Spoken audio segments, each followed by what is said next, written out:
Number 25. I do apologise for the different angle and things that we've got.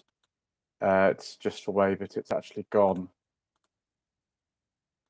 Because I'm in a hotel this evening. Have been here for a few days now. It is in the centre of Coventry, and I've been attending the Practical Classics Classic Car and Restoration Show. I'm sure you've seen a vast quantity of slightly shambolic shuffles that have been going on since Friday was the first day. I've done about 14 of them, and they are, excuse me, they are videos that take a long time to film. It's about 35 minutes per video, then I've got to sort of edit them. And let me just see if I've got one rendering in the background. There we go. Yes, that's part 10 done. I've only got 4 more to do, viewers. Let's have a look at the comments as they come in. I've used the chat box here, which is always very handy. Jonathan Bramwell says, good evening. Good evening to you, sir. Hayden Saxby says, evening. Evening to you as well, sir. Russell Barker says, good evening. Good evening to you as well. Very, very much appreciate everybody being online this evening. I stole the selfie stick from my lady wife in order to actually be able to have it on a desk, which seems to be working reasonably well so far. I'm assuming that you can all hear me. Let's just do the little bit of editing on part 11, shall we? So what we'll do is we'll just take the timeline off from part 10 because they're pretty much all the same, these shambolic shuffles. So we have the ident on the front of here. Then we have the stupid old joke that I use, which is a joke from the very early days of the Hubnut channel when Ian Seabritt was sponsored by Lancaster Insurance. And then we have just 2 little cards saying if people want to submit their cards for review on the channel. I do those in Microsoft Paint because I don't know how to do anything else. And then what we'll do is we'll put in the video section here, which actually is something I've recorded this morning. So it's part 11. So what we need to do is find the first 2 bits, which are taken actually at Birmingham National Station, and we just need to put those in like this on the software. There we go. They're there. I just need to make sure that actually that now, if I add in the little thing on here, which is to do with channel membership, little card, again done in Microsoft Paint, that that is in, and then I'll just put the next clip in. I don't tend to adjust things very much because that's not the way that it really goes. And then I will put in the next bit. I'll just test the volume in a second, make sure it's okay. And then that's it. That is how you edit most of the shambolic shuffles on the channel. It doesn't take long. And just as well it isn't, because there are 14 of them. And yes, they do take up a lot of space on my hard drive. But that's okay, because then I just delete stuff I don't need. That's the way that you edit some stuff. So there you go, viewers. A crash course into how to edit shambolic shuffles. Mr. Planet Man says, good evening all. Mark from Babbitt says, good evening, sir. Have you had a lie down after all that beige leather? I have had a bit of a rest. I've been catching up on some more administration since I got back about just before 4 o'clock, actually. I've been doing some other things here which are not related to filming slightly shambolic shuffles. Right, so what we need to do now is just find that that final clip in here, the stuff I filmed today. I think it's this one. Yes, it's that one. Right, let me just take one of these earphones out and just test the volume on this, and then we will Press render, and then that's another one done. John Ison. Oh, good evening, sir. Good evening, sir. Hope you enjoyed the show yesterday. Right, this is test the volume. Let's take one of the earphones out to do it. Oh, that's way too low. Just as well I'm doing this, actually, otherwise you wouldn't be able to hear it. Little bit high. Let's bring that down slightly. There we go. That's perfect. Right. We'll do that on the other clip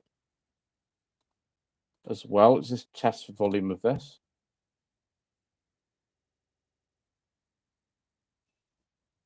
Oh, I don't know if any of you can hear that, but that's the sound of a train door. Brilliant. Okay. Why? I don't know, but for some reason, when I arrived at Coventry Station on Friday, I kind of thought that maybe I'd like to do something a little bit different this time. And so I'm a very big fan of all the stations and the Jeff Marshall YouTube channel. I have been for years. And I just thought, well, we'll just put a little sort of homage to his channel and all the stations in it. And we'll have one of those in part 11 as well, which you can see probably maybe sort of like tomorrow or the next day, if you become a channel member, because you've only got early access to all the remaining 11 parts of the Shambolic Shuffle that will be uploaded. So next one will be live tomorrow morning, then Tuesday, and then all the way through to Thursday, the 31st of March, will be part 14. So I hope you enjoy all that, because that's what's coming up on the channel. I'll also stick in the very vague vlogs as well. We'll do those as additional videos. But there we go. I think that's it. We just need to go right to the end of the video now to make sure that I've got the bit where I cut off correct, and then I'll press render. And that's another one done. It's part 11, which I'm sure that all of you will very much enjoy. Way more in here than I imagined. You go a bit further on here. You didn't know, viewers, did you? You'd be having kind of some sort of live, tutorial as to how to edit Shambolic Shuffles. But that's what's happening, because that happens to be what I'm doing tonight, in order to get all of these kind of done and everything, because it can take a little while. There we go. Oh yeah, we're right almost at the end here. That's very good. See you very soon for part 12. Okay, that's fine. There we go. That's it, viewers. That's I just edited a video live on the channel. Render. Okay. Let's have a look and see what other comments we've had sort of come in. Ah, mine's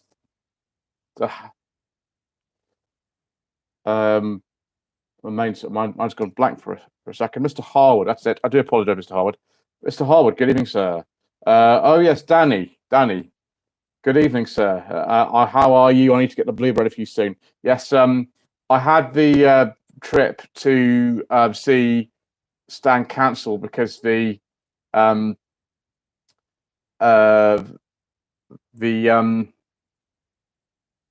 car I was going to film, in addition to Stan's one, that's been delayed, so I didn't actually go. So I've moved the booking again for the hotel. So yes, we'll sort something out, sir. I've been looking forward to filming your bluebird for about 18 months, I think. The only other car that's been delayed more is A Day with Sparrow. I've been waiting to film for 2 years, and it just hasn't worked out. So, we'll sort that out, sir. Don't worry. I'm sure the other viewers will look forward to it too. Mr. Watterson, Scottish Car Enthusiast and Trains TV. Good evening, sir. I see you're very, very proudly displaying your channel member icon badge. You want the sort of top level in terms of how long you've been, because you've got the Sunny Coupe on there, as says Mr. Mark Pratt from Bad Books. You have the videoing perfected to all do in one take. Well, the reason it was like that is because when I first started doing the Shambolic Shuffles, I couldn't edit anything. So even the top video on my entire channel, which was the 2019 50th anniversary of the Ford Capri at Brooklands, that was not edited at all. There is no editing in that video. The only thing that actually happens is the pause button is used. That's it. I do put a little bit more editing in now, but I don't tend to because it just takes too much time when I have other things to do, and I have to get these parts out as quickly as possible. If you're going to do 14 half-hour parts or 35-minute parts in some cases, you've got to get them out quickly because there are much bigger channels than mine who are out there who tend to attract the most traffic, and my channel's relatively small, so I have to either be very distinctive in the way I do them or get them out and be first. And I try to do a combination of both, and it's a combination that many of you like. I'm very much appreciative of that. Yes, so next thing, Jonathan Bramble. What's the most surprising car that you've seen you didn't expect to see via the NEC? I think the 1916 Saxon that was there. It's well over 100 years old. I think it was in the auction that I attended this morning. So I actually did attend the auction in the end. One of my subscribers actually came in with me because the catalogue admitted 2 people. So he came in, and so I had that's an additional kind of video, 2.5 videos because I filmed the auction. So hopefully I'll get that back in some of YouTube revenue or something, the extra money that I invested in going to the auction. And there's auction towns happening all the back, and so it's completely shambolic. So there we go. Max Hours is how you say that. Evening. Good evening, sir. Good evening. Simon, not 76 cars. Evening. I hope you're feeling better, Simon. I hope you're feeling better. Thank you for joining us. Mark from Bad Book says, looking forward to the Bluebird review. Yes, I'm looking forward to that too, very much. Simone puts on classics. Good evening. I'm sorry, I'm late. I had a premiere. That's okay. Simone, no problem. Trapoli says, good evening all. Beige leather interior is best with a darker blue, British racing green, and maybe black. Dark blue and dark green, sir, are the best. Mr. Harwood says, we like shambolic shuffles, sir. We do indeed, and I have produced many shambolic shuffles for all your delectation this weekend. So Danny, who has the Bluebird, says, a shame you never had a chance to review the K11 that Stan had. Yeah. Mr. Goloviski, he has a K11 that I've actually seen. I never reviewed it the first time I saw it. He's had other cars on the channel, the Hyundai Elantra and the Daily Nectar Automatic are 2 of his. He's still got those.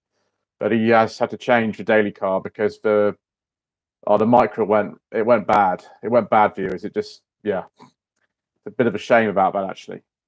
So it didn't go so well. Never mind. He's now got a row 45, so he's in very good company, of course, and I will go and film that soon. Mr. Waters from Scottish Car Enthusiast and Trains TV says, beige leather interior and British racing green for me. I'm biased. That is the best colour combination of all, of course. And Trapoli then agrees. Yes, we like it when we agree with people on this channel. Simone says, I put Mr. Shuffle, sorry, watch catch of him. Don't worry, Simone. Don't worry. Yeah. There's a lot more coming, so just space them out as much as you can because I've only actually uploaded 3 and there are 14 in total. And then there's another one that's on top of that as well, which is the second part of the Coventry Transport Museum.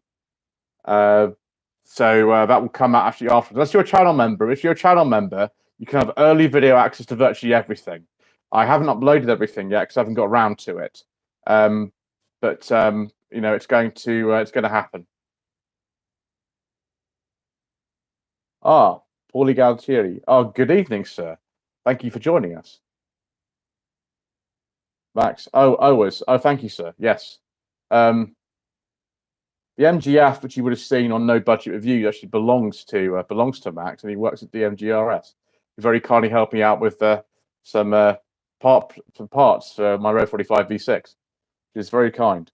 He might bring that as opposed to a ZT. Well, the thing is about DMGRS, if those of you don't know, is they have a lot of cars in the collection at DMGRS, an awful lot of them, and of course most of them are MG Rover era cars, because That's what they specialize in.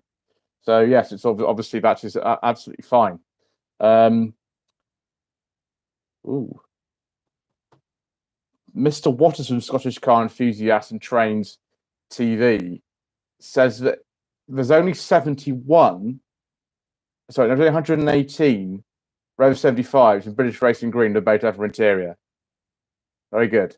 Hello from South Africa, Ford Capri Mark 1 owner. I do like a nice Ford Capri. I've never driven a Mark 1, I've driven a Mark 3, not a Mark 1. And there are actually some which will appear in the Strambolic Shuffles as it go on, because you're only with part 3, you're only just over halfway through day 1. And we're now we finished, and it's the end of day 3. So there's an awful lot more to come, and there are Mark 1 Capris and things that will be appearing. The particularly nice Mark 1 Capri was actually in the auction. The auction sort of towards the end. That was something I filmed this morning. Danny's saying the Blue will be out again at the end of the month. Excellent. Yes. We'll look forward to that. I have to just check a date with Dan, who has the Alpha I'm supposed to be filming as well. We'll just have to work that out. This is a good question from Trab Ali. One wonders why there was never an Estate Mark III Cavalier, why it wasn't available in silver. I don't know about the silver. I'm sure you could get a GSI 2000 in silver, because I actually saw one during the show, but so I don't know about that. But I think the sales of the Mark III Cavalier in state form is to do with the fact that with the Mark II, they had to buy body panels from Australia to create those and to put them together, and they never sold as well as they thought. And I think the ratio of saloons to estates was quite poor. It's why they didn't make a sort of factory one. They had to almost like coach build them together, and they probably weren't popular enough to justify creating one of those when they had the Carlton, later the Omega, and they also had the Astra estate. So I'm assuming it's that. I don't really know.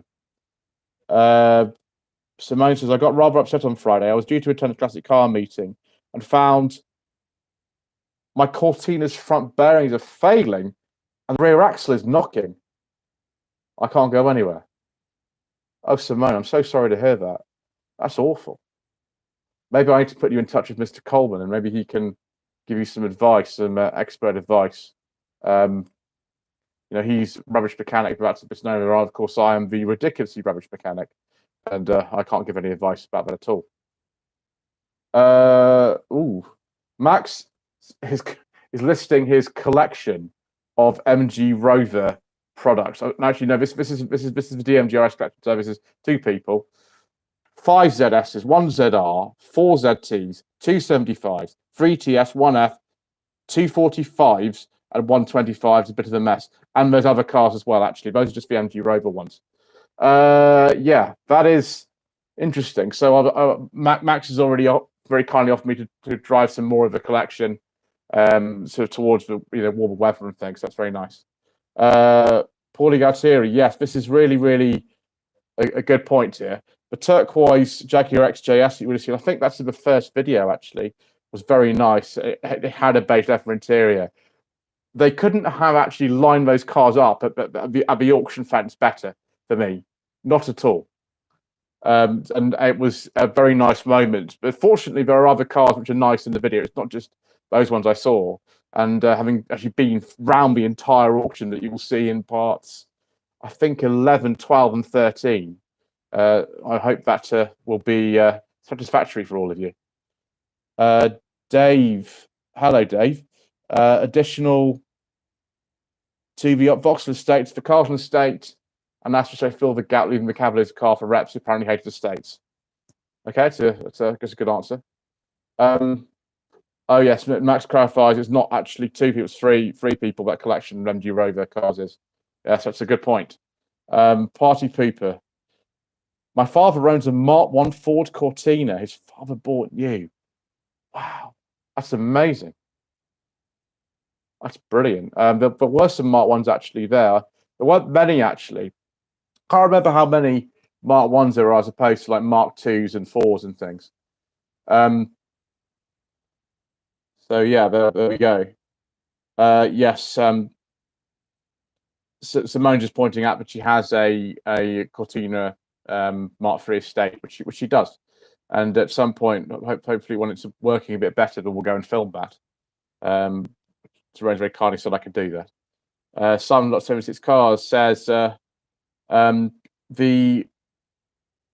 Mark V A.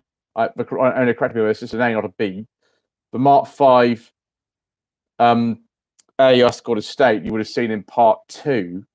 That is a really rare car. Yes, it is. It's very rare, and maybe I can try and film it. I could do it. Just depends if somebody actually bothers to write to me, because the thing about the whole thing of YouTube is that I can't really write to you unless you actually write to me. I can't really do that.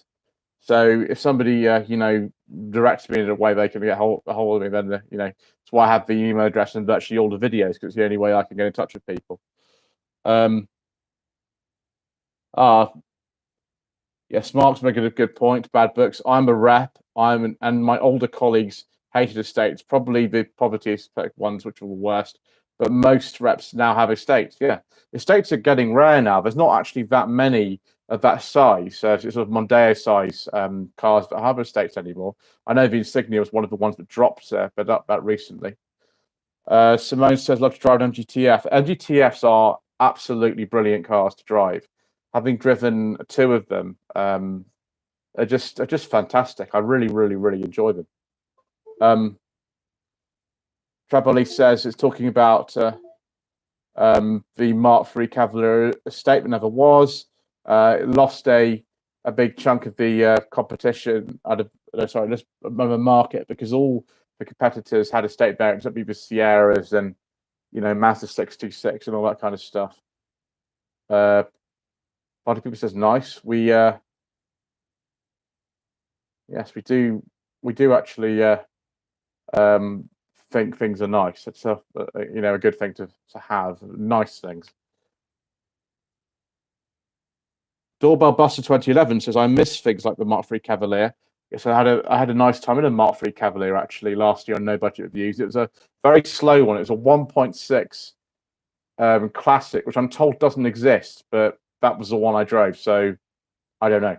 But that only had a 75 horsepower engine, and it was very, very slow. But apart from that, I quite enjoyed it, actually. I certainly prefer that to a Vectra B. Mark II Astras, and even not that bad. I think the Mark III Cavalier is better than a Vectra B, personally. I've driven Vectra B on my channel, as you know. I just think the Cavalier is a little bit better, just my opinion. I would like to do a Mark II Astra. I was hoping to do one a bit earlier on this year, but I haven't been able to do that yet. So Mark I I've done, and that was fantastic, actually. Mr. Waters from Scottish Car Enthusiastic Trains TV says, I was at a retro car meet today with retro. Yes, yes, a slightly sweary name, I see. Another cracking day, and more retro cars were last month all jammed into the car park. I've been to meetings like that, principally at Jilk's Garage, actually, which is not too far from here, actually. It's over towards Warwick and past it, so Warwick and Banbury. That's really good for going to car meetings, but the only problem with that is there's not much parking. There's about 15 spaces, and when they have meetings, very often they have to sort of think about other ways where to park the cars. John Edwards says, what are examples of a car associated with most number of countries? The Chrysler Ypsilon is an American badge attached to Lancia from Italy, manufactured in Poland. I think, sir, we have an answer for you. And it's quite possibly the car that's won the most names ever and been manufactured in the most places ever. It's maybe some of you already know this. I don't know. But it started off in Japan and went everywhere. It's the only vehicle, as far as I know, to ever wear both Ford and Chevrolet badges. Only one. Let's just make sure we get to the right one in here. I will read you the number of badges this car actually had. Right. Suzuki Every, Suzuki Carry, Altazam Scrum, Bedford Rascal, Chevrolet CMV CMP, Damas Labo, Ford Pronto, Holden Scurry, Haifei Song, who was, I can't read that, China, Chang'an S6330, Zap Truck XL, Norkis Multicab, and the Suzuki Bravo, and that's for Suzuki Carry. That's for one. I think the most. What have we got? Japanese, British, Chinese, American, South Korean, Ford. That's American again. Australian, more Chinese, and then more weren't necessarily in too many countries in comparison with others, but I think that's the one that's had the most countries associated with and most number of badges of any vehicle ever, and the Carry, a Super Carry, Bedford Rascal. I think those are ones I would know. Also carried the GME, General Motors Europe, as well. An insane number of different marks. Those. I used to know them when I was at school. And actually, the laundry used to use those to run around amongst the boarding houses and to deliver laundry and things like that. They used to use those. But yes, so the theme tonight, as someone's just kind of said, I don't actually kind of know. It's maybe it's shambolic shuffle. So there we go. It's a sort of shambolic shuffle. Let's take a look at some more things here. Let's pop the chat up because it's got a lot of things that people are saying now, which is good because that's why we have live streams. Right. Paulie, what about the price of that Skoda Octavia estate? It wasn't even a Lauren and Clement. Now, the one that he's referring to is in part 2 of Slightly Shambolic Shuffle. There's a dealer called the Devonshire Motor Company, and they often come to these shows. And the cars there, I don't know why they have such a strange selection. Mark II Octavia estate, pre-facelift, 2008, and it's a 1.6 FSI Elegance automatic. That car, it's only done about 20,000 miles, but it's up for £8,000. I just can't really sort of believe something like that. It's a bit extraordinary, in my opinion. But yes, I think that's a bit crazy. Mark from Bad Book says, I thought the Mark 1 Vectra was a nice looking car. I think the Mark 1 Vectra is probably better looking than the Saloon one. I'm not sure about the Saloon. Simone Clinton Classic says, which version of Mondeo would you recommend? I don't really know. I'm not driven too many Mondeos. I've only actually driven a Mark III.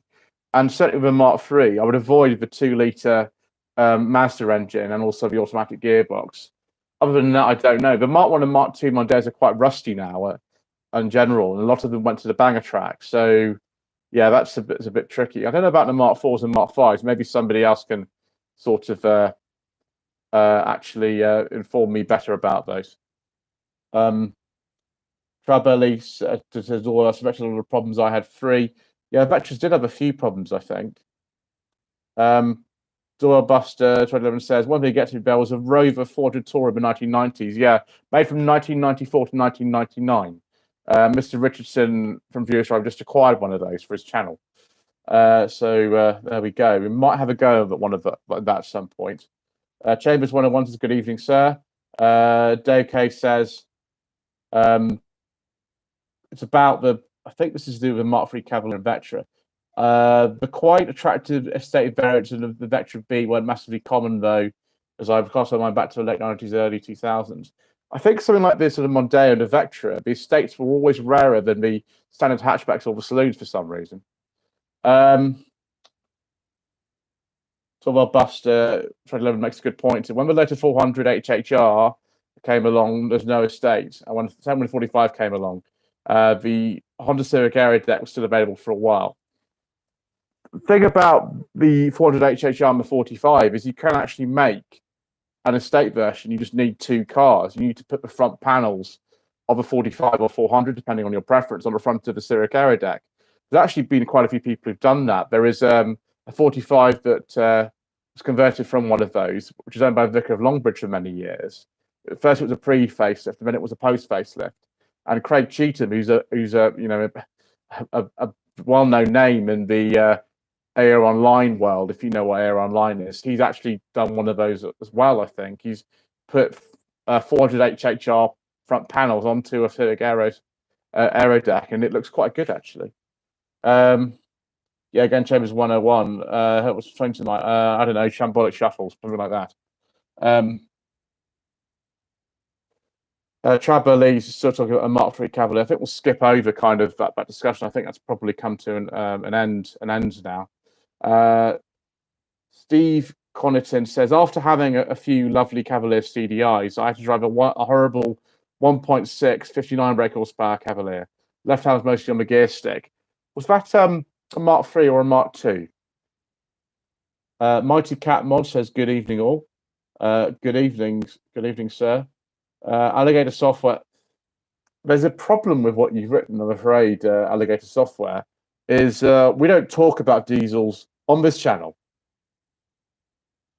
Paulie Galtieri says, I like the ultra rare Vectra GSI set. Yeah, those are very rare, actually, the GSIs. Steve Conte says, there's a Mark III at 1.6. Was that a carb 1.6, Steve, or was that fuel injection? Because the one I drove was it was a 95 1.6 classic at 75 horsepower with a cat. So I imagine that was a carb or something. I don't know. So a sip of this drink. We've got some cider this evening.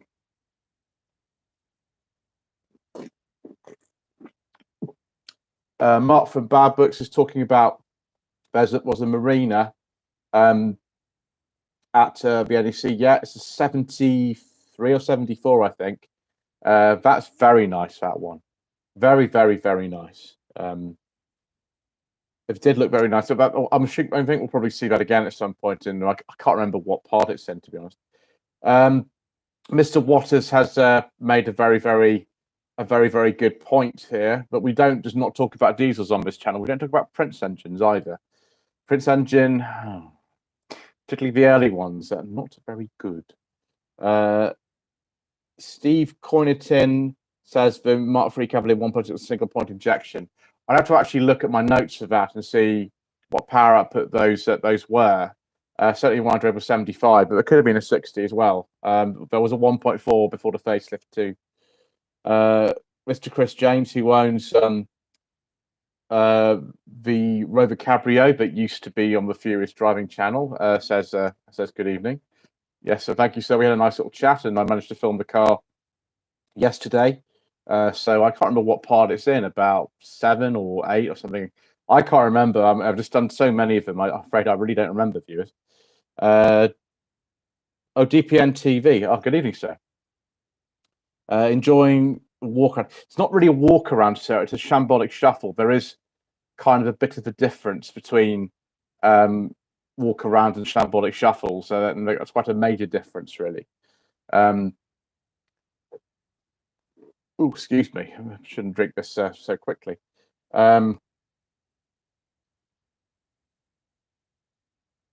very good. Trabberley has actually done a super chat. It's very kind of you, sir. The super chat is a way to donate instantly towards the channel and makes your little your comment actually come up in very prominent, big, bold lettering and colors, so you can't miss it. Yes, we don't talk about beige leather interiors on the channel. That's not true, sir. But unless we insert, we do like beige leather interiors, sir.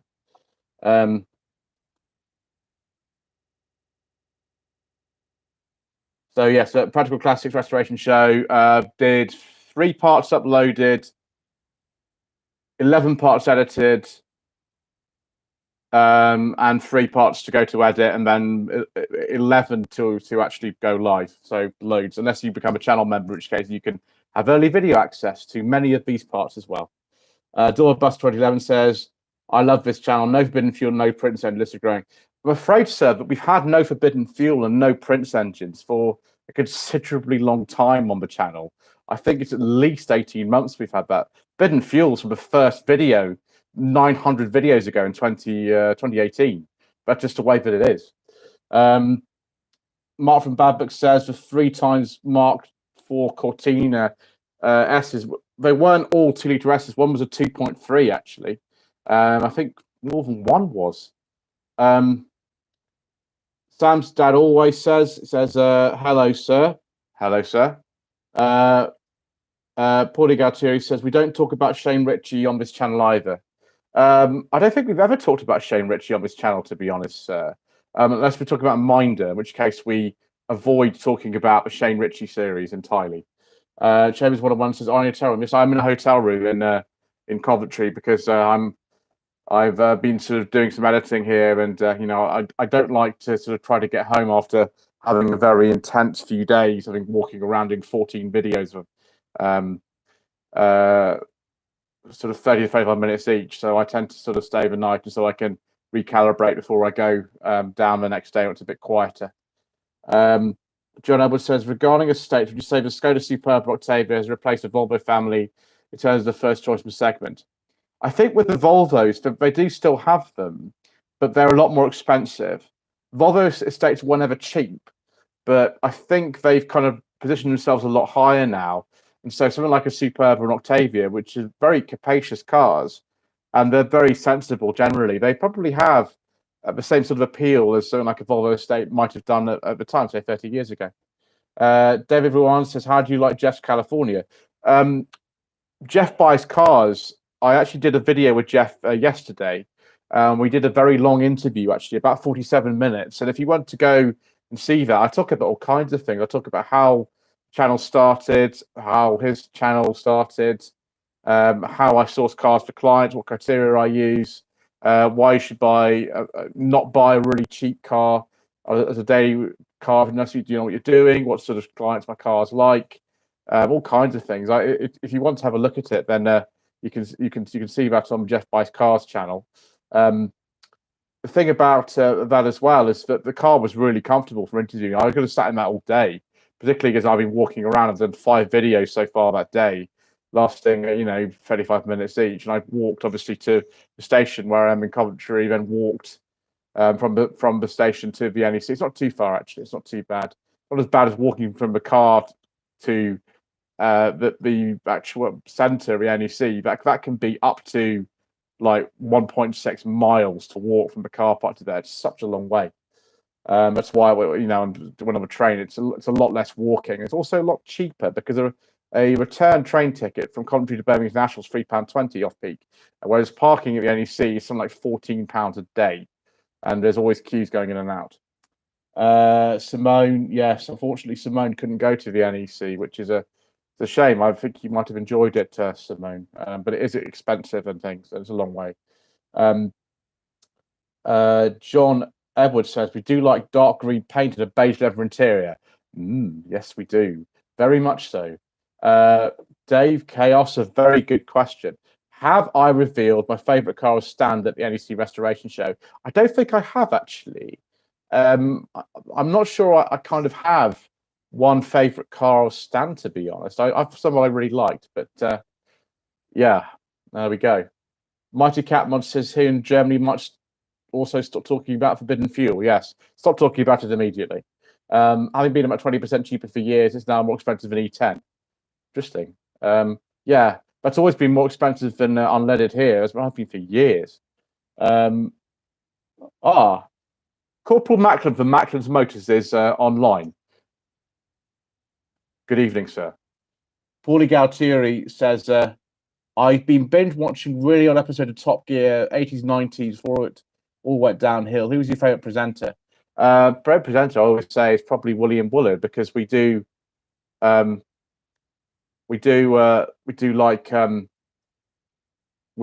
William Woolard, and we are inspired by William Woolard. He's a very, very, very good presenter, William Woolard. Just the sort of person you kind of want. Very knowledgeable. I think was in the RAF in the Second World War. Very enthusiastic and engaging. Very, very good presenter. Mr. Watterson, Scottish Car Enthusiast and Trains TV, says, we do indeed, sir. Yes, it's if you do like a nice beige leather interior, dark green paintwork. Hotel Classics says, did you see Pete C with his copper brand Mark III Cortina? Probably. I filmed so many cars.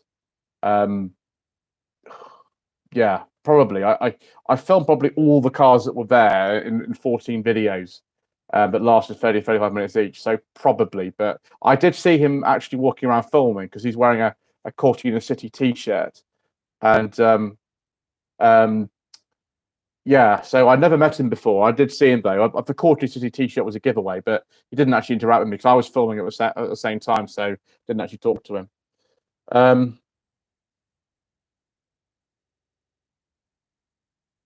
Traboli says yes. Not talking about it, but you already had it removed. Yeah, we don't talk about it, sir. But yeah, you are quite correct. Maximoto says Chris Goffey. Yes, Chris Goffey. I do like Chris Goffey. He was also a very good presenter, actually. Yes, Corporal Magnum's quite right. He used to have a beard, wear a cardigan, and like warranty packages. I do like warranty packages. They're very handy. Scottish Car Enthusiast and Trainers TV says, good evening to Corporal Mackland.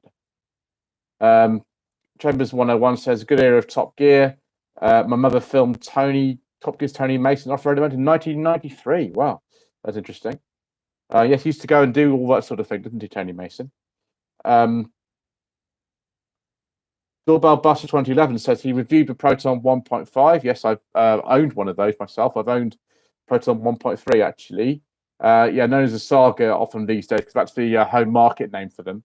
And threw the fuse away for the buzzer. Yeah, into the canal. I think he threw that.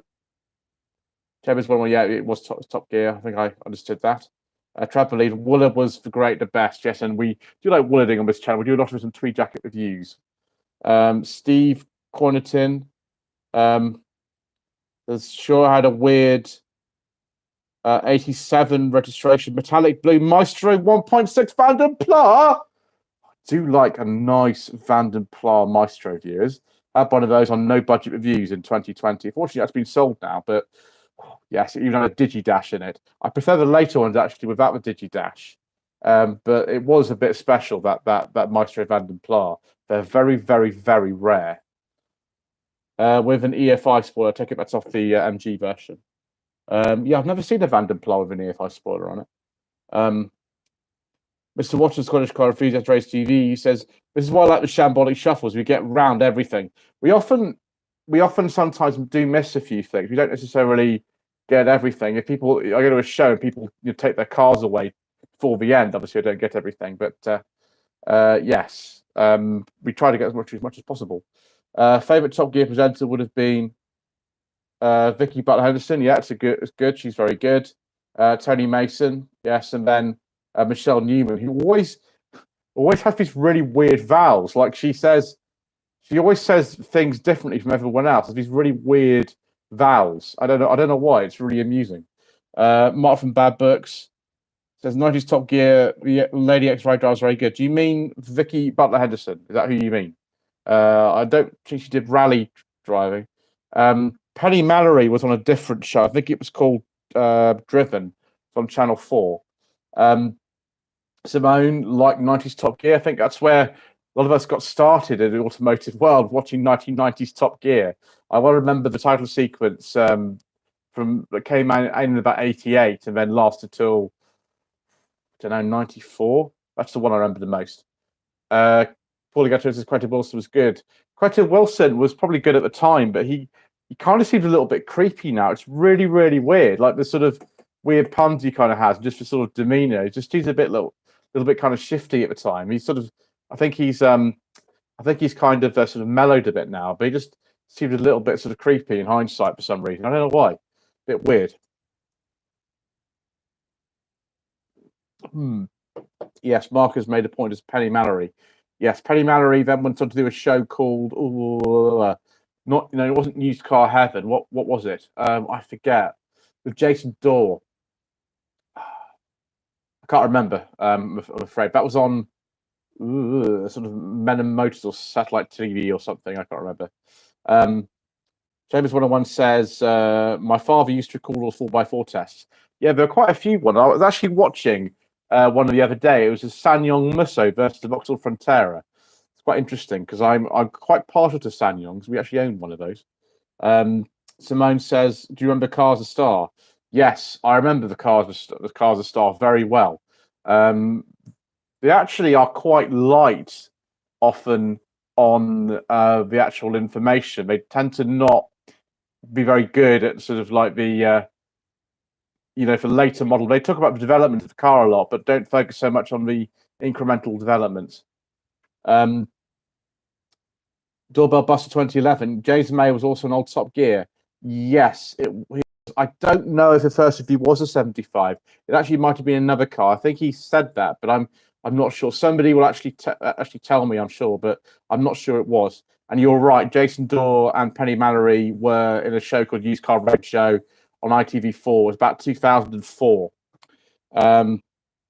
Traber Lee gives me a massive choice of cars. SD3, Orion, Belmont, Ray 19 Chamard, Honda Civic Ballard, Corolla and Sunny from 88. Well, the Chamard wasn't out till 89, so I'm afraid that doesn't count, sir. Corolla at the time, it's not bad. I quite like the Corolla at that time. The Sunny would be the N13, which I quite like. Probably an SD3, a Vanden Pla EFI. Let's go with that one, because I like SD3s. Scottish Car Enthusiast Race TV, Mr. Waters. I think James May did the original Toyota Yaris on Old Top Gear. Yes, 99 he did the Yaris. You're quite right, it's a grade one. Mark from Bad Book says, well done for getting a name. Featured the show with Tony Mason. Oh, I can't remember which from that is either, I'm afraid, sir. You're right, but I can't remember the name of that show. Steve Connaughton says, you used to like Top Gear and tested family cars. Yeah, in the 90s, they tested an awful lot of family cars on Top Gear. Robin, Space Shuttle from about 2006-7, I think. That was pretty good. In the revised series from 2002 onwards, John Edwards says, James May added a degree of seriousness and sensibility with late Top Gear mayhem. Yes, perfect fall for Clarkson Hammond's tomfoolery. Good news, yes, the Dacia Sandero.